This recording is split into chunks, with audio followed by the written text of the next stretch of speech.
పాత్రికేయ సమావేశం మేము పాత్రికేయ సమావేశం ఏర్పాటు చేసి ప్రజలకు 4 మంచి మాటలు చెప్పాలి, ప్రజలకు ఉపయోగపడే భావనతో మేము ప్రెస్ మీట్లు పెట్టాలి అనే తలంపుతో పనిచేస్తూ ఉన్నాం. కానీ ప్రతిపక్షంలో ఉన్న వాళ్ళు ఈ ప్రాంతంలోని బీఆర్ఎస్ నాయకులమని చెప్పుకుని చలామణి అవుతున్న మాజీ ప్రజాప్రతినిధి మంతనికి సంబంధించిన బీఆర్ఎస్ నాయకుడు నిన్న కాటారంలో పాత్రికేయ సమావేశం ఏర్పాటు చేసి ఈ ప్రాంత శాసనసభ్యులు, తెలంగాణ రాష్ట్ర ఐటీ శాఖ బాధ్యులు పెద్దలు శ్రీధర్ బాబు గారి పైన మరియు తెలంగాణ రాష్ట్ర ముఖ్యమంత్రి వర్యులు పెద్దలు రేవంత్ రెడ్డి గారి పైన, మా నాయకులు శ్రీనుబాబు గారి పైన ఇష్టం వచ్చినట్టుగా బూతులు మాట్లాడుతూ అరే తొరే అని చెప్పని మాట్లాడుతూ ఆ మాట్లాడిన పదజాలం ఏదైతే ఉందో నేను తీవ్రంగా ఖండిస్తూ ఉన్నాం. మేము చాలా సందర్భాలలో చెప్పినాం, మేము కూడా తెలంగాణ బిడ్డలమే, తెలంగాణ యాస, తెలంగాణ భాష, తిట్ల పురాణం మాకు కూడా వచ్చు. కానీ మేము ఒక నాయకత్వంలో మా నాయకులు శ్రీధర్ బాబు గారి నేతృత్వంలో పనిచేస్తూ ఉన్న ప్రతి ఒక్క నాయకుడు, నాతో పాటు ఉన్న ప్రతి ఒక్క నాయకుడు కూడా ఆ పదజాలం ఎప్పుడు కూడా ఏ ఒక్క రోజు కూడా వాడద్దు అని చెప్పి అనుకుంటే తప్పకుండా మీరు ఆ పదాన్ని నా పైన ఉపయోగించాలి అని చెప్పని అనుకుంటా ఉన్నాడు ఆ బీఆర్ఎస్ నాయకుడు. మరి అరే అనాలే లంచ కొడక అని చెప్పని తినిపించుకోవాలని చెప్పని అనుకుంటా ఉన్నాడు. ఆయన మాట్లాడే తీరు యావత్ తెలంగాణ ప్రజలందరూ కూడా గమనిస్తూనే ఉన్నారు. ఒక మంతని నియోజకవర్గమే కాదు, ఇవాళ సోషల్ మీడియాలో వాట్సాప్ గ్రూప్లో కావచ్చు, ఫేస్బుక్లో కావచ్చు, ఎక్స్లో కావచ్చు, ఇతర మాధ్యమాల్లో ప్రెస్ మీట్లు కానీ మనం ఏం చేస్తున్నామో ప్రతిదీ కూడా దేశ ప్రజలందరూ కూడా గమనిస్తూనే ఉన్నారు. తెలంగాణ రాష్ట్ర వ్యాప్తంగా మా నాయకులు శ్రీధర్ బాబు గారు 20 గంటలు అహర్నిశలు కష్టపడతా ఉన్నారు. మేము చెప్పినాం గత 2 సంవత్సరాలలో ఈ ప్రాంతం అభివృద్ధి చెందాలంటే కాంగ్రెస్ పార్టీతో, మా నాయకులు శ్రీధర్ బాబు గారితో, పెద్దలు రేవంత్ రెడ్డి గారి నేతృత్వంలో తెలంగాణ రాష్ట్రం అభివృద్ధి పథంలో దూసుకుపోతూ ఉంటే ఈర్ష్యాభావంతో ఈ ప్రాంతం అభివృద్ధి చెందితే మా మనుగడ లేకుండా పోతుంది, మా ఉనికి లేకుండా పోతుంది అని ఆ భావనతోనే తప్ప మొన్నటికి మొన్న రేవంత్ రెడ్డి గారు మా నాయకులు శ్రీధర్ బాబు గారి నేతృత్వంలో కాటారంలో భారీ ఎత్తున పెద్ద ఎత్తున సభ జరిగింది. ఆ సభ రోజే బీఆర్ఎస్ కు సంబంధించిన సభ కూడా జగిత్యాలలో జరిగింది. మరి ఆ జగిత్యాలలో ప్రజలు ఎంత మేరకు జగిత్యాల సభకు హాజరైనరు, నసూరుపల్లి దగ్గర జరిగిన సభకు ఎంతమంది హాజరైనరు, ప్రజల ఆశీర్వాదం ఎక్కడ ఎవరిపైన ఉంది అనేది రాష్ట్ర ప్రజలందరూ కూడా ఆ రోజున చర్చ చేసుకుంటా ఉన్నారు. దాదాపు 1,50,000 పైచిలుకు మంది కాంగ్రెస్ పార్టీ సభకు వస్తే బీఆర్ఎస్ సభకు పట్టుమని 10,000 మంది హాజరు కాలే. అంటే మీ పార్టీ పైన కానీ మీ నాయకుల పట్ల కానీ ప్రజలకు ఎంత విశ్వాసం ఉందో దాన్ని బట్టి అర్థమవుతా ఉంది. ఇకపోతే మా నాయకులు శ్రీధర్ బాబు గారు మేనిఫెస్టో కమిటీ చైర్మన్గా ఆ రోజు ఏదైతే తెలంగాణ రాష్ట్ర ప్రభుత్వానికి మా రాష్ట్ర ప్రభుత్వం కాంగ్రెస్ పార్టీ ప్రభుత్వం ఏర్పాటైతే మేము ఈ పనులు చేస్తామని చెప్పని ఏదైతే మేనిఫెస్టో కమిటీ చైర్మన్గా మంథని నియోజకవర్గానికి చైర్మన్గా వ్యవహరిస్తున్నందుకు మంథని నియోజకవర్గ ప్రజలందరూ కూడా ఆ రోజు గర్వంగా తలెత్తుకొని తిరిగి గర్వంగా చెప్పుకున్నారు. దానికంటే తెలంగాణ రాష్ట్రం ఏర్పాటు చేసింది కేసీఆరే అని దత్తమ్మ చవట అని చెప్పనే భాష ఏదైతే మాట్లాడినావో మేము అదే భాషతో చెప్తా ఉన్నాం. ఓ దత్తమ్మ చవట, ఆ రోజు తెలంగాణ ప్రభుత్వం తెలంగాణ రాష్ట్రం ఏర్పాటు కావడానికి అసెంబ్లీలో శ్రీధర్ బాబు గారు బిల్లు పెడితే కేంద్రానికి వెళ్లి సోనియా గాంధీ గారు దాన్ని ఆమోదిస్తేనే తెలంగాణ వచ్చింది. మరి ఇది దద్దమ్మ ఎవరు, తెలివి తక్కువ వాళ్ళు ఎవరు, తెలివి ఉన్న వాళ్ళు ఎవరు అనేది కూడా రాష్ట్ర ప్రజలందరూ కూడా గమనిస్తూ ఉన్నారు. ఆ రోజు తెలంగాణ ఏర్పాటు కావడానికి మా నాయకులు శ్రీధర్ బాబు గారి కృషి కూడా ఎంతో ఉంది. ఇది ఒక్క మన మంథని నియోజకవర్గమే కాదు, రాష్ట్ర వ్యాప్తంగా కానీ పలు దేశాలలో కూడా అన్ని దాదాపు దేశాలలో ఎక్కడికి వెళ్ళి తెలుగు ప్రజలున్నా కూడా అడుగు, ఈరోజు నీకు తెలివి తక్కువ ఉంటే వారందరూ కూడా చెప్తారని చెప్పని ఈ సందర్భంగా తెలియజేస్తా ఉన్నాను. అట్లాగే మేనిఫెస్టో కమిటీ ఆ రోజు రాసిన దానికి కూడా ఈ రోజు వరకు మేనిఫెస్టోలో పెట్టిన 6 గ్యారంటీలకు సంబంధించిన వాటి మీద చవటా దద్దమ్మ అని మాట్లాడుతూ ఉన్నాం, అరే తొరే అని మాట్లాడుతూ ఉన్నాం. ఒక ముఖ్యమంత్రిని పట్టుకొని ఒక మంత్రిని పట్టుకొని అరే తొరే అని మాట్లాడుతూ ఉన్నావు. నీకు ప్రజలు రాబోయే రోజుల్లో నిన్ను అరే తొరే అనేది కాకుండా చింతబరిగలు ఏదైతే ఉన్నాయో చింతబరిగలు అని చెప్పి నువ్వు చెప్తా ఉన్నావు. చింతబరిగలతో పాటు ఇంకా దానికి చిన్న చిన్న ముళ్ళు ఉండేటివి ఉంటాయి. పరికి కంపతో కొట్టించే రోజులు వస్తాయి. చింతబరిగతో కాదు, పరికి కంపతో కొట్టించే రోజులు వస్తాయి. ఈ మంథని నియోజకవర్గంలో తలదాచుకోవడానికి కొరకు ఇంత చోటు ఉంది, కానీ రాబోయే రోజుల్లో ఆ చోటు కూడా నీకు ఉండకుండా కాంగ్రెస్ పార్టీ కుటుంబ సభ్యులందరూ కూడా నిన్ను వెంటబడే రోజులు వస్తాయని చెప్పని ఈ సందర్భంగా హెచ్చరిక చేస్తా ఉన్నాను. అలాగే 6 గ్యారంటీలకు సంబంధించినవి 4 గ్యారంటీలు అమలైనాయని చెప్పని నువ్వే చెప్తున్నావు.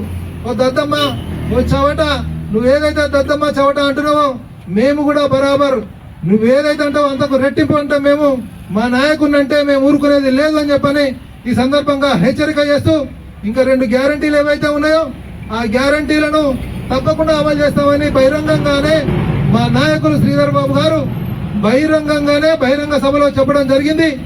అదే మీరు 10 సంవత్సరాల కాల హయాంలో బీఆర్ఎస్ ప్రభుత్వంలో ఉండి బీఆర్ఎస్ ప్రభుత్వం రావడానికి కొరకు ఎన్ని మాయ మాటలు చెప్పి కల్లిపల్లి మాటలు చెప్పి ప్రభుత్వాన్ని ఏర్పాటు చేసి దళితులకు 3 ఎకరాల భూమి ఇస్తా అన్నారు. ఒక్క దగ్గరైనా ఇచ్చిండ్రా? దళితులకు 3 ఎకరాల భూమితో పాటు డబుల్ బెడ్రూమ్ ఇస్తానన్నారు. ఒక్క దగ్గరైనా ఇచ్చిండ్రా? ఎక్కడ ఇవ్వలే. మీరు చెప్పిన హామీలన్నింటినీ కూడా తుంగలో తొక్కి దళితుడిని ముఖ్యమంత్రి చేస్తానన్నారు. ఎలక్షన్ కు ముందు దళితుడిని ముఖ్యమంత్రి చేసిండ్రా? అది పోను దళిత ఉప ముఖ్యమంత్రిని చేసి కొద్ది రోజులకే పాపం ఆ రాజాను కూడా తీసిపడేసారు. అంటే మీ నాయకత్వం, మీ పార్టీ ఏదైతే రాష్ట్ర ప్రజల లోపల కనుసన్నగై మరిగిపోతా ఉన్నదనే భావనతో రాబోయే రోజుల్లో కూడా మా ఉనికి కోల్పోతుందని మా ఇష్టం వచ్చినట్టుగా మా నాయకుల పైన అవాకులు చెవాకులు ఏదైతే జిమ్ముతా ఉన్నావో రాబోయే రోజుల్లో నిన్ను తరిమి కొట్టే రోజులు వస్తాయని చెప్పని హెచ్చరిక చేస్తా ఉన్నాను. అలాగే ఆ సభతో పాటు ఇంకా నువ్వు చాలా విషయాలు మాట్లాడుతూ ఉన్నావు. మా నాయకులు శ్రీధర్ బాబు గారు మొన్ననే కేరళలో ఎన్నికల ప్రచార నిమిత్తం తను అక్కడికి వెళ్తే నేను నాతో పాటు 10 మంది నాయకులం కలిసి కూడా మా నాయకుని నాయకత్వాన్ని బలపరుస్తూ మేము కూడా అక్కడికి వెళ్ళి మేము సైతమని వెళ్లితే మేము కేరళలో కూడా రాత్రి 2 అయింది మేము రూమ్కి వెళ్ళేసరికి. ప్రచారంలో భాగంగా శ్రీధర్ బాబు గారు తెలంగాణలోనే కాకుండా కేరళలో కూడా రాత్రి 2 గంటల దాకా పనిచేసిన నైజం శ్రీధర్ బాబు గారిది. అదే తెలంగాణ ప్రాంతంలో ఉంటున్నా నువ్వు ఎన్ని గంటలు పనిచేసినావు? నువ్వు కూడా ఒక అధికార పార్టీలో ఉండి శాసనసభ్యునిగా పనిచేసి జిల్లా పరిషత్ చైర్మన్ గా పనిచేసి అన్పార్లమెంటరీ లాంగ్వేజ్ ఏదైతే వాడుతా ఉన్నావో నీ నాయకులే నిన్ను చీ అని చెప్పని నీ పక్కకున్న నాయకులే నాకు ఫోన్ చేసి మా నాయకుడు ఇట్లా మాట్లాడుతూ ఉన్నాడు, అది తప్పన్నా అని చెప్పని నాకు ఫోన్ చేసి మాట్లాడుతూ ఉన్నారు. అంటే మా నాయకులే కాదు, యావత్ తెలంగాణలోని ప్రజలందరూ కూడా నిన్ను చీదరించుకునే రోజులు వచ్చినాయి, తరిమి కొట్టే రోజులు వచ్చినాయి. చింతపరిగలు కాదు, ఇందాక మా నాయకులు అది చెప్తా ఉన్నారు, పరికి కంపతోని పారదోలే రోజులు వస్తాయని చెప్పని ఈ సందర్భంగా హెచ్చరిక చేస్తూ, ఇంకొకసారి కానీ అవకతవకలు అరాచకాలు సృష్టించే పని చేసి మాట్లాడినట్టయితే ఖబర్దార్ పుట్టమదు అని చెప్పని హెచ్చరిక చేస్తా ఉన్నాను. ధన్యవాదాలు. అయితే నిన్న పుట్ట మధుకర్ ప్రెస్ మీట్ పెట్టి కాంగ్రెస్ పార్టీని, ముఖ్యమంత్రి గారిని, శ్రీధర్ బాబు గారిని విమర్శించాడో అది పూర్తిగా తన మూర్ఖత్వానికి నిదర్శనం. ఆయనకు తెలుసు ఆయనకి ఇక్కడ మనుగడ లేదని, దానికోసమే పదే పదే కాంగ్రెస్ పార్టీని, శ్రీధర్ బాబు గారిని విమర్శిస్తున్నాడు. అంతే తప్ప దానిలో ఎట్లాంటి నిజాలు లేవు. ఎందుకంటే మనం చూస్తున్నాం, మన శ్రీధర్ బాబు గారు రాష్ట్రంలో ఎక్కడ లేని విధంగా రోడ్లు కానివ్వండి, బ్రిడ్జిలు కానివ్వండి, ఎంతగానో అభివృద్ధి చేస్తూ ఈ ప్రాంతాన్ని ముందుకు తీసుకెళ్తున్నారు. అది ఓర్వలేకనే కడుపులో మంట పెట్టుకొని ఇక నాకు భవిష్యత్తు ఉండదనే ఉద్దేశంతో మాట్లాడుతున్నాడు. అది ఆయన అవివేకం. ఇంకా ఆయన మాట్లాడే మాటల్లో దద్దమ్మలని, సన్నాసులని అంటున్నాడు. పూర్తిగా దద్దమ్మ పుట్ట మధుకర్. నువ్వు ఒక మూర్ఖునివి, నువ్వు కళ్ళు లేని కబోదివి. అది గుర్తుంచుకో ముందుగాలు. ఈ ప్రాంతం ఎంత అభివృద్ధి చెందుతుందో నీకు కళ్ళు కనబడట్లేదు. పైగా ముఖ్యమంత్రి గారిని కూడా అంటున్నావు, తను కూడా ఏం చేయట్లేదు అని. నీకు భవిష్యత్తు లేదనే విషయం అందరికీ అర్థమైపోయింది. నువ్వు నీ అనుకున్న నలుగురు తప్ప మంతని ప్రాంతం అన్ని విధాలుగా ముందుకు వస్తుంది. తన అభివృద్ధిని చూసి చాలామంది ఆకర్షితులు అవుతున్నారు. గుర్తుంచుకో పుట్ట మధుకర్ కబర్దార్. మొన్న కాటారంలో పెద్ద ఎత్తున బహిరంగ సభ, అసలు ఈ 2 సంవత్సరాల 3 నెలల్లో ముఖ్యమంత్రి పెట్టిన సభలలో అత్యధికంగా జనాలు వచ్చిన సభ ఏదైనా ఉందంటే అది నస్తూరుపల్లె. మరి అలాంటి సమావేశంలో ముఖ్యమంత్రి గారి మీద, మన ఐటీ శాఖ మంత్రి మీద, శ్రీధర్ బాబు గారి మీద మంత్రిని మాజీ శాసనసభ్యులు పుట్టమధు గారు అనుచిత వ్యాఖ్యలు చేసుకుంటూ అన్పార్లమెంట్గా మాట్లాడుతున్నారు. అసలు పుట్టమధు గారికి దుద్దిల్ల కుటుంబం మీద మాట్లాడే అర్హత లేదు. ఎందుకంటే ఆయన రాజకీయ ఓనమాలు నేర్చి వారు ఇక్కడ తిన్నింటి వాసాలు లెక్క పెట్టేటువంటి పుట్టమధు, నువ్వు నీ యొక్క చరిత్ర తెలుసుకొని మాట్లాడాలి. మరి శాసనసభ్యులు మంత్రిగా, ఉమ్మడి ఆంధ్రప్రదేశ్లో శ్రీధర్ బాబు గారు మంత్రిగా ఉన్నారు. ఆయన ఏం చెప్తుండు, అసలు తెలంగాణలో మంత్రి అయినామని అంటుండు. తెలంగాణ రాష్ట్రాన్ని ఇచ్చింది గౌరవ నీళ్ళు సోనియా గాంధీ నాయకత్వంలో తెలంగాణ రాష్ట్రం ఏర్పడింది. మరి రాష్ట్రం ఏర్పడక ముందే మంత్రి గారు శ్రీధర్ బాబు గారు మంత్రిగా ఉన్నారు. మరి అదాన్ని మర్చిపోయాడు. ఇవాళ నువ్వు తెలంగాణ రాష్ట్రం వస్తేనే పెద్దపిల్ల జడ్పీ చైర్మన్ అని నువ్వు మర్చిపోయావు. నీ యొక్క చరిత్ర ఎక్కడ ఉంది? నువ్వు ఇలా నీ భార్య ఎంపీటీసీ కానీ, నువ్వు MPTC, single ZPTC, ZP chairman, MPP అన్నిసార్లు అయినావంటే అది శ్రీధర్ బాబు కుటుంబం వల్ల నువ్వు మర్చిపోతున్నావు. మరి రాజకీయంగా నేను కూడా చాలా సందర్భాల్లో నేను కూడా పార్టీ మారినప్పుడు నీ యొక్క చరిత్ర తెలుసుకొని, ఇప్పుడు నేను ఎక్కడైనా అన్పార్లమెంట్లో మాట్లాడితే తెలుగుదేశం మీద ఇంకో పార్టీ మారాలంటే ఒక సందర్భం బట్టి విమర్శ చేయాలి. విమర్శ చేస్తే ప్రతి విమర్శ ఉంటుంది. మరి శ్రీధర్ బాబు గారిని మేనిఫెస్టో కమిటీ చైర్మన్గా రాష్ట్రంలో కాంగ్రెస్ పార్టీ గుర్తించి పెట్టిండు. మరి గతంలో టీఆర్ఎస్ పార్టీలో 10 సంవత్సరం అధికారం ఉంది, ఒక డబుల్ బెడ్రూమ్ ఇచ్చిన చరిత్ర ఉందా? అదే మంత్రి గారు గతంలో కాంగ్రెస్ ప్రభుత్వంలో ఇందిరమ్మ ఇల్లు ఇచ్చారు. మళ్ళీ ఇప్పుడు 2023లో ఏదైతే శ్రీధర్ బాబు గారు మేనిఫెస్టో కమిటీలో పెట్టిన విధంగా మంత్రి నియోజకవర్గం కాదు, రాష్ట్రంలో 119 నియోజకవర్గంలో ప్రతి నియోజకవర్గంలో 3500 ఇల్లు ఇచ్చిన చరిత్ర కాంగ్రెస్ పార్టీది, శ్రీధర్ బాబుది, మిస్టర్ రేవంత్ రెడ్డి గారు. ఇలా ఏ ఊళ్ళకైనా పోదాం, చాలా మంది సంతోషంగా ఉన్నారు. ఎక్కడ కూడా ఒక రూపాయి అవినీతి లేకుండా పార్టీలకు అతీతంగా. శ్రీధర్ బాబు గారు చెప్పారు, మీరు గ్రామాలలో పోతే పార్టీలు చూడకుండా ఎవరైతే పేదవాళ్ళు ఉంటారో ఆ పేదవాళ్ళకే ఇల్లు ఇవ్వాలని చెప్పారు. ఇలా ఏ ఊర్లకైనా వెళ్దాం, ఎక్కడన్నా ఒక రూపాయి అవినీతి జరిగిందా? ఏదైతే నియోజకవర్గంలో 3500 ఇళ్ల దాదాపు 80% ఇల్లు నిర్మాణంలో ఉన్నాయి. మొన్ననే కల్వచెల్ల గ్రామంలో ఒక నిరుపేదకు ఇల్లు ఇచ్చినప్పుడు చాలా సంతోషపడారు సార్. ఆ ఇంటి ఓనర్ వాళ్ళు కూడా ఏ రోజు కూడా మేము ఇల్లు కట్టుకోవడం అనే ఆలోచన లేదు, అందుకని డబ్బులు లేవు. మరి అలాంటి చరిత్ర శ్రీధర్ బాబు గారిది. శ్రీధర్ బాబు మీద, రేవంత్ రెడ్డి గారి మీద ఏకవచనంతో మాట్లాడుతాను. అసలు నీకు రాజకీయ ఉద్దేశం ఏదైతే ఉందో నీకు అంటే సస్పెన్షన్ పెడతాడు, నీకు పదవి ఏందనే దాంతో ఉండవు. మళ్ళీ నీ అలా రాజకీయంలో చెప్తాను. మరి నీకు రాజకీయంలోకి రాకముందు నీకు ఆస్తులు ఎన్ని ఉన్నాయి? ఇవాళ నీ ఆస్తులు ఎక్కడ, ఇవాళ నీకు ఎన్ని కార్లు ఉన్నాయి, ఎన్ని బంగ్లాలు ఉన్నాయి, ఎన్ని వేల ఎకరాలు, ఎన్ని వందల ఎకరాలు సంపాదించడం. ఒక్కసారి ఆలోచన వెనుక తిరిగి చూడు. తిరిగి చూసినప్పుడు మాట్లాడాలి తప్ప శ్రీధర్ బాబు గారు మేనిఫెస్టో పెట్టి 2 సంవత్సరాల 3 నెలల కాలంలో 6 గ్యారంటీస్ దాదాపు 90% చేసినారు. ఇంకా మేము 2 సంవత్సరాల 8 నెలల కాలంలో ఉంటాం.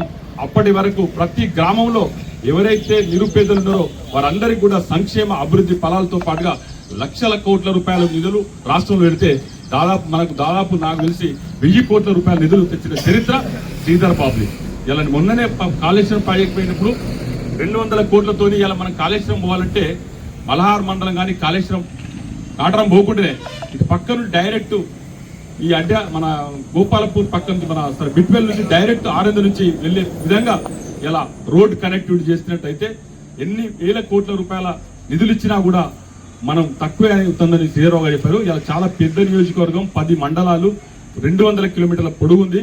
ఇంకా డెవలప్మెంట్ లో ఇలా శ్రీధర్ బాబు గారు మంత్రిలో ముందుకు వెళ్తానని కోరుకుంటూ ఈ అవకాశం ఇచ్చిన మీ అందరికీ ధన్యవాదాలు. పోతే మొన్న కస్తూరిపల్లిలో జరిగినటువంటి మీటింగ్ లో అంత పెద్ద ఎత్తున సభ సక్సెస్ అయితే దాన్ని చూసి జీర్ణించగలకపోయినటువంటి ప్రతిపక్ష నాయకుడు జెడ్పీటీసీ అయినటువంటి పుట్ట మధుకర్ గారు తాను ఏం మాట్లాడుతున్నాడంటే ఇవాళ 100 కోట్ల ధనం దోసుకొని ప్రాజెక్టు నిర్మిస్తే 2 పిల్లలు కుంగిపోయినాయి అంటుండు.